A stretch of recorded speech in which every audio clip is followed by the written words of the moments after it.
certains de l'opposition nan nga gisee lu jëm ci wàllu forme bi ñëwal teewaayu premier ministre ak question yi nga xam ne jot nañ ko faa jukki. waaw d'abord dañuy féliciter premier ministre parce que lu ñu constaté la. xam nga question gouvernement question d'actualité question orale loolu yëpp dafa yàgg am ci suñu règlement intérieur. waaw mais daanaka daanuñ ko respecté. je pense que Boun Abdallah Dionne rek moo ko fi mos a def ci premier ministre. après moom depuis bi mu ko annoncé je pense que Tafsir Thioye moo ko ci interpellé woon. il avait donné sa parole que dina ñëw assemblée pour di def question au gouvernement. commencé na ko def bi mooy deuxième exercice bi. loolu dañ ko ciy félicité. maintenant. am na quelques petits détails yoo xam ne mën nañ ko ci soulever. dans la forme d'abord le boycott de l'opposition une partie de l'opposition parce que am na ñu fa teewoon quand même dafa gàkkal exercice bi. dafa gàkkal exercice bi parce que vraiment c'est un exercice de contrôle de l'action gouvernementale essentiellement donc c'est important pour que députés yi teewee fa peut-être que am nañ raison pour boycotter je sais pas li ma xam daal mooy que ne le boycott est une arme politique maintenant c'est une arme à double tranchant parce que boo koy def da ngay bëgg a choquer sa adversaire politique da nga koy bëgg a pousser mu génn ci benn yoon bu mu nekkoon vis-à-vis de toi. D'accord. Donc je pense que looloo tax opposition bi teg boycott boobu mais en tout état de cause li am ba am mooy que ne bu ñu falee député pour mu teew assemblée nationale la def liggéey bi ñu ko laaj donc waxuñ ko mu utiliser assemblée nationale comme une arène politique.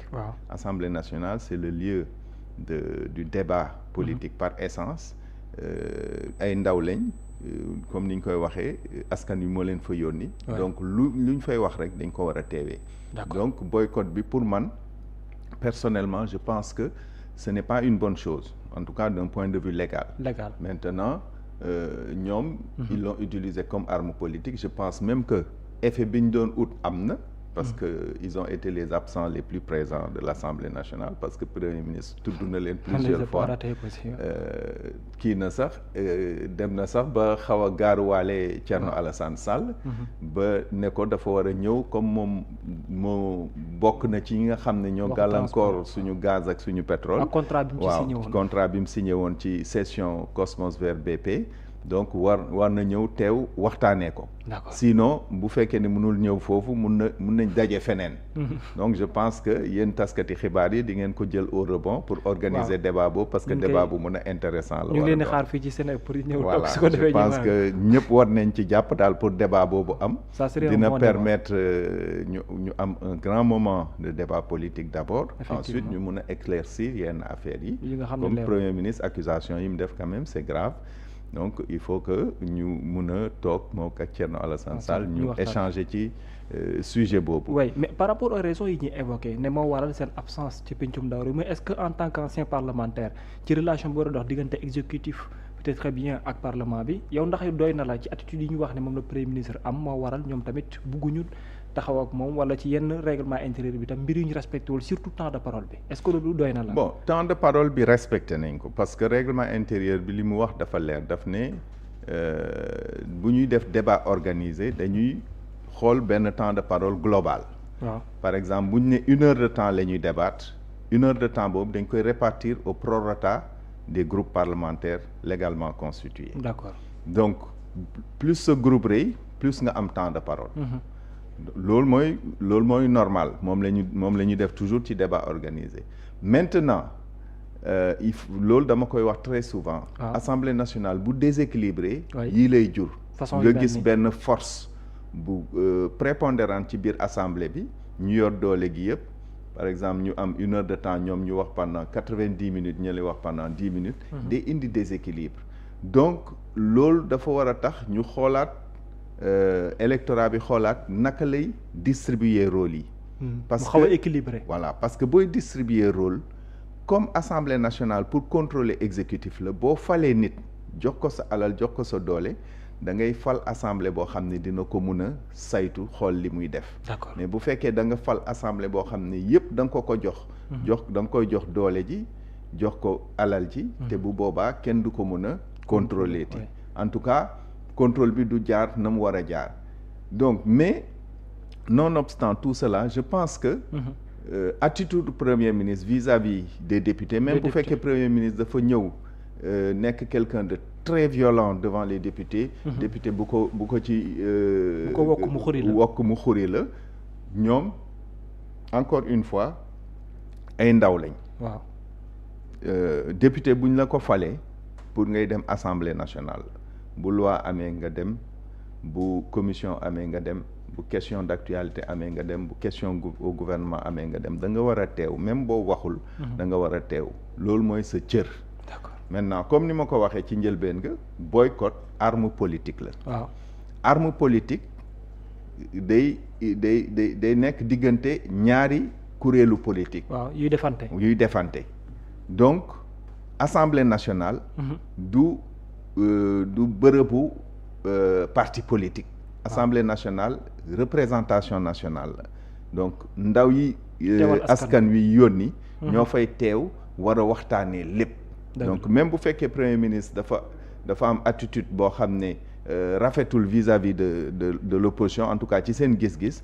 ñoom dañ war a jël hauteur. ñëw présent à l'Assemblée nationale. Maintenant ils sont libres politiquement laa wax de. ils sont libres de prendre les positions qu'ils veulent bu ñu buggee boycotter mën nañ boycotter. mais en tout cas règlement intérieur Assemblée nationale buñ ko tëggoon ni ñu ko war a tëggee. député du mun a boycotter. en tout cas États-Unis am na benn dispositif. bu permettre président Assemblée nationale. mu yónni les forces de l'ordre ñu jëli député yi ñu ñëw siéger par force à l'Assemblée nationale bu ko waree. d'accord mais fii yow nekkoon nga parlementaire yaa ngi koy wax l'Assemblée nationale ak son règlement intérieur maanaam xàccuñ dara lépp dañ ko respecté mais ci biir respect bi dafa mel ni am na loo xam ne tam nit ñi jàpp nañ lu ñu war a changer la aujourd'hui yow lan nga jàpp lu ñu war a porter la comme modification concernant règlement intérieur boobu pour mettre à la disposition de l'opposition wala de la minorité parfois ñu mën a am tamit kàddu boo xam ne dafa yaatu. xam nga 2019 def nañ fi benn modification règlement intérieur modification boo xam ne mën nañ ko considérer comme modification majeure. waaw moom moo yokk le nombre de commissions jëlee ko 11 yóbbu ko 14. donc mais bi ñuy def réforme boobu.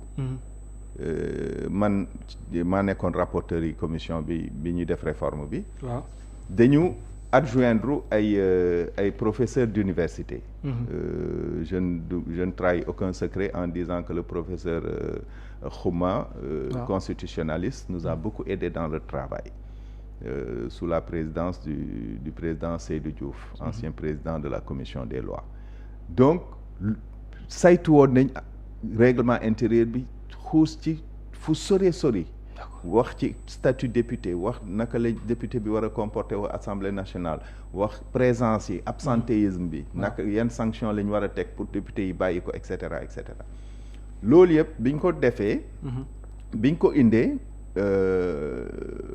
groupe parlementaire yëpp daje ñu restituer travaux yi yenn yi dañ ko bañoon ñu accepter juste yenn yi donc ma ne 14e législature bi mu tàmbalee. dama ne woon seen première liggéey parce que comme assemblée bu équilibré la woon. seen premier liggéey dañu war a xuus ci réforme. règlement intérieur assemblée nationale parce que dafa sooxe. peut-être bu ñu duggee ci waxtaan wi dinañ ci gën a indi ay leeral. d'accord boo defee benchmark ci yeneen assemblée nationale yi ñu wër ay Bénin ay Cap-Vert da ngay gis ñoom sori nañ ci seen règlement intérieur par rapport ak ñun suñu règlement intérieur léeg-léeg dafay muuma ci yenn aspects yi nga xam ne dafay laaj liggéeyu assemblée nationale. est-ce que du manque d'évolution wala d'adaptation. man je pense que paresse la. tayel. parce que pour bind règlement intérieur dafa laaj réflexion dafa laaj nga tëju. dafa laaj nga liggéey pendant des jours et des jours. parce que suñ règlement intérieur boo gisee ni mu toll rek. nga xam ne mënul régler fonctionnement assemblée nationale yu ci bëri dafa am vide boobu gars yi dañ koy combler ak li ñuy wax pratique parlementaire. d'accord pratique parlementaire mooy lan am na lu ñu fi daan def. moom dañ koy continuer di def mais man dama naan toujours pratique mënul weesu at. boo defee pratique pendant 1 an da nga ko war a toog nga ne comme lii dama koy def toujours naa ko dugal ci biir texte bi ma formaliser ko. mais mënuloo continuer di def pratique parlementaire parce que dafay nekk arme politique. ku ko bëgg a utiliser ko ku ko bëggul utiliser du ko utiliser. bu boobaa day indi sooxe ci liggéeyu assemblée nationale moo tax ñii bi ñu toogee 15e législature man bi ñu ma posé question. dañ ma ne lan mooy priorité 15e législature dama leen ne règlement intérieur bi la. d'accord règlement intérieur bi foog ñu saytu ko parce que dafa am ay textes yoo xam ne complet wul. dafa am ay procédures yoo xam ne xamuñ naka lañ koy defee. bëri na ci yoo xam ne daal pratique parlementaire lañ koy doxalee te pratique parlementaire dara formalisé wu ko donc loolu dañ ko war a éviter. d'accord aujourd'hui mu ngi commencé di am ay conséquences ñu bari gis nañ ko mais yow yi nga fekke woon c'est-à-dire yoo xam ne gis nga ko tamit majorité dafa am fay lay nekk minorité bi nekk fii par rapport yooyu boo ñu doon defal comparaison tey jii ak par rapport ak évolution bi am lan nga yaakaar ne moom moo ci sooxe ba ndigé ni c'est-à-dire assemblée nationale 13e ba 14e ba ak 15e bi ñu nekk 15e bi 14e bi sax xawoon na tane parce que équilibré woon na tuuti. 14e bi équilibré woon na je pense que 14e bi bu continuer woon. waay bu ñu defoon seen juróomi at dina nekk meilleure assemblée nationale bu ñu mos. meilleure législature bu ñu mos malheureusement parce que premier jour yi am na ay tolof-tolof. am na xiiroo ngaayoo am na xeex gàddu kees et cetera mais bi ñu demee quelques weer gis nañ ne que député yi commencé nañ comprendre. seen statut seen cër fan la toll ak rôle bi ñu war a jouer ñu commencé ndànk-ndànk di jàng parce que nag assemblée nationale jàng la boo fa yegsee te mosoo nekk député dafa am yu bëri yoo xam ne da nga ko war a jàng war nga xam sa règlement intérieur war nga xam loi organique relative aux lois de finances pour nga mën a wax ci budget bi war nga xam constitution Sénégal am na texte yu bëri daal war nga leen a xam pour mën a nekk assemblée nationale jàng la donc ñu ngi doon commencé di jàng commencé di indi débat yu am solo ci biir assemblée nationale ñu ñëw 15e législature ñu amaat déséquilibre déséquilibre saa yu amee ci biir assemblée nationale parce que il faut une maturité politique bu mag a bañ a feeñ pour que nga am doole bañ ko utiliser waaw doole bu njul jaayee doole.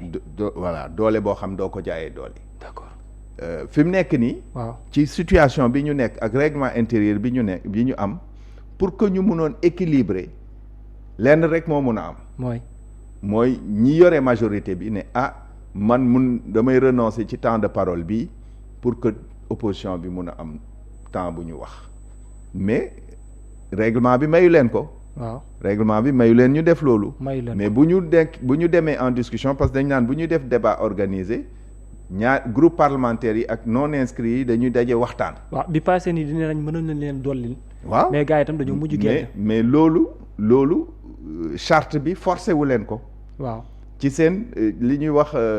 coobare boobu waaw li ñuy wax la générosité républicaine moo leen mënoon pousse. ñu ne ñun de am nañ tant de minutes yu ñu wax dinañ renoncer ci lii pour que opposition bi mun a am tamit temps bu mu wax. d'accord mais loolu nag comme ni ma koy waxee dafa fekk ne dëkk bi nekk ci maturité politique boo xam ne dafa sori pour que ñu mun ko accepter. comme loolu nekkul certitude.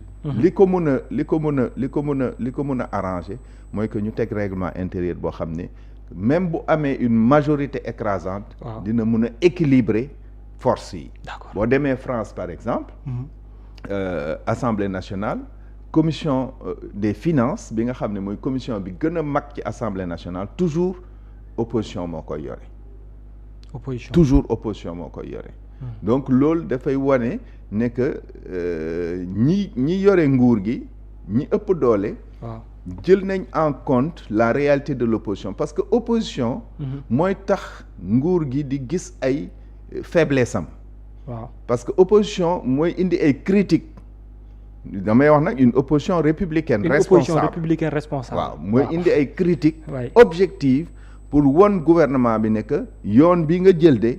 yaakaar nañ ne du yoon bu baax bi war nga ko mën a rectifier loi bi nga indi de yaakaar na ne war nañ ci def lii ak lii ak lii mais nag loolu dox la waaw Sénégal day dox est-ce que yegg na foofu non est-ce que yegg na yow tey instant bi ñu toll nii bu fekkoon la responsabilité ci yow la teg woon di nga doon jël une telle décision jébal ko l'opposition du Sénégal pour mu yor doole yi ni mel. xam nga c'est à l'épreuve des faits la ñuy xam li nit ki di def wala dul def boo ma ne tey est-ce que bu ma fa nekkoon dinaa def loolu su ma la waxee waaw dañ naan man nekkuma fa.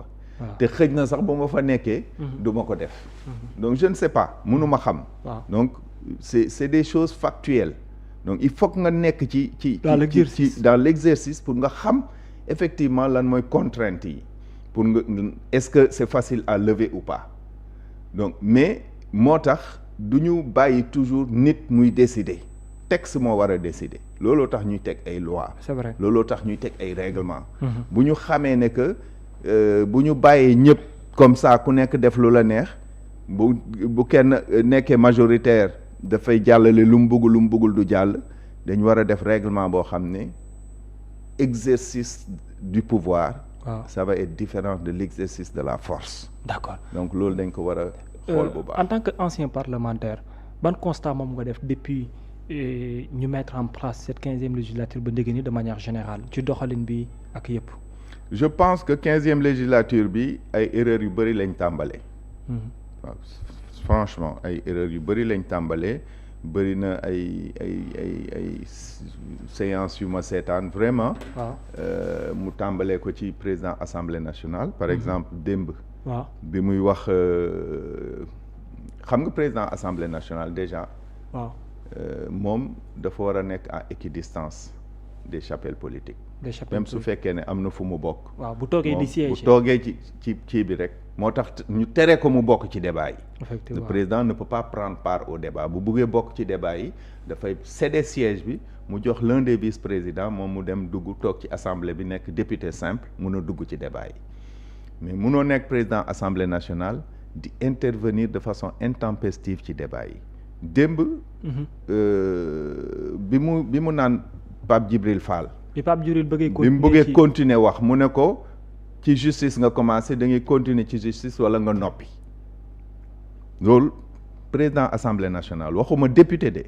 député simple bu jógee pour wax dafay wax ban texte ban article ci règlement intérieur moo ko permettre mu jóg pour interrompre débat yi donc président assemblée nationale bu waree interrompre benn député daf ko naan conformément à l'article tel du règlement intérieur. waruloo def lii te je pense que amul benn. article ci règlement intérieur bu ko permettre mu interdire député bi mu dugg ci beneen sujet. d'accord boo xam ne actualité la parce que question au gouvernement la. c'est question d'actualité. donc war na mun a poser question ci actualité yi. surtout fi mu jëmoon sauf su fekkee ne respecté nañ li règlement bi wax parce que règlement bi daf ne. bu ñuy dem question au gouvernement. dañ war a def une instruction générale du bureau buy organiser séance bi. man nag laajte naa. bi passé ak bii yëpp. est-ce que gis ngeen instruction générale du bureau bi organiser séance bi ñu ne ma déedéet xaw ma ndax am na wala amul mais bu fekkoon ne am na ba nga xam ne dañ ci ne ku aborder benn sujet ak d'actualité doo dugg ci beneen sujet bu boobaa dina mun a wax instruction générale du bureau bi moo wax ne que waroo dem ci beneen sujet. D'accord. mais président assemblée nationale mënul wax benn député demal nga toog noppil parce que. député bi ak moom député bi ak moom ñoo yem honorabilité. ñoo yem honorabilité c'est pas parce que président la que moo ko ëpp honorabilité waru ko traiter comme nu mu ko traiter couper leen micro bi def leen lii gis naa plusieurs fois muy def loolu te loolu vraiment rafetul ci assemblée nationale. pourtant am na ñenn ci ñoom ñu naan c'est quelqu'un qui est différent des autres présidents vu son attitude. waaw ci ponctualité bi. ci ponctualité bi il est différent. ci peut-être ñu naan mu ngi def des ay jéego ci modernisation des travaux parlementaires d'accord mais en tout cas. sur la conduite des débats.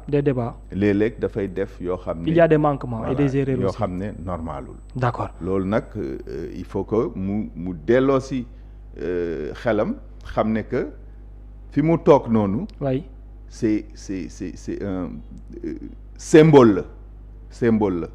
symbole la dafa war a tëddee jaaxaanaay daal di def de telle et puis xam nga mun nga sax. waaw man gis naa président Niass quelquefois ay député doon ko attaqué violemment même Amadou Mame Diop parfois. violemment mais mu wax ndànk ñu delloo ci affaire yi ba nit ñi toog ñu continuer waxtaan bi. D'accord. mais président assemblée nationale même suñ la joxee police yi assemblée nationale. c'est pas parce que war nga mun a traiter un député comme nu mu la neexee. D'accord. ñaareel bi. waaw. ñaareel bi mooy par exemple ci votu loi interprétative à la loi d'amnistie. waaw il y a eu beaucoup de manquements. Il y a eu beaucoup de manquements. Le principal manquement. mooy quand le président a appelé le rapporteur pour mu ñëw ñu examiner les articles du texte. xam nga Amadou Ba le député Amadou Ba l'honorable député Amadou Ba numéro 2. waaw dafa bind benn loi. proposition de loi. ñu dem commission mu amendé ko. waaw. may wax amendement. waaw. duñ ko def ci loi ci texte ci article lañ koy def. amendement duñ ko def ci loi. duñ ko def ci loi ci article lañ koy def boo defee amendement ci loi bi contre projet lay doon. dafa mel da nga def dara dindi ko. day nekk contre projet day nekk beneen loi. beneen loi bu bokkul ak bi nga njëkk a dugal. te boo defee contre projet. waaw bu ñëwee plénière la plénière n'a pas le droit de se prononcer sur les articles du contre projet. pour dire plénière bi dafa naan. waaw contre projet bi d'accord nañ ci. ñu daal di ko renvoyer en commission. commission bi examiner ko mu doog a dellu si comme une loi normale. d'accord donc moom dafa amender loi bi yépp. deuxième chose bi nga xam ne manquement la mooy quand un texte amendé arrive président bi dafay wax rapporteur bi. mu lire article par article. waaw donc day wax article 1 président arrêté ko. ne que nous avons reçu un amendement sur l'article 1 parce que amendement moo sut texte original bu ne nous avons reçu un amendement sur l'article 1 waaw ñu auteuru amendement bi mu présenter exposé des motifs waaw présenter article bi ñu discuter ko voter ko waaw buñ ko voter d'accord ko mu daal di ne je mets aux voix l'article 1 amendé loolu mooy procédure bi. d'accord loolu mooy procédure législative ñoom nag dañ ñëw rek oote ñu ñëw amendement à la loi numéro tel article 1 article 2 après ñu voter ça ne se passe pas comme ça. c'est pas comme yooyu ça c'est des fautes graves dans la conduite dans la procédure législative et war nañ ko moytu. d'accord war nañ ko moytu règlement boo nekkee député. nekk président assemblée nationale da nga war a. xool bu baax nga war a xool bu baax. la dernière chose bu may soulever. mooy que ne gis nañ fi. kii nu mu tuddati secrétaire général ak secrétaire général adjoint siégé de part et d'autre du président de l'Assemblée nationale loolu kenn mës ko gis dans l'histoire parlementaire du Sénégal. ça se fait pas. ça ne se fait pas benn fauteuil moo am pour secrétaire général soit c'est le secrétaire général. soit c'est l'adjoint. c'est l'adjoint ñoom ñaar duñu siéger de part et d'autre du président de l'Assemblée nationale. d'accord donc ñi des ba léegi pencum ndaw réew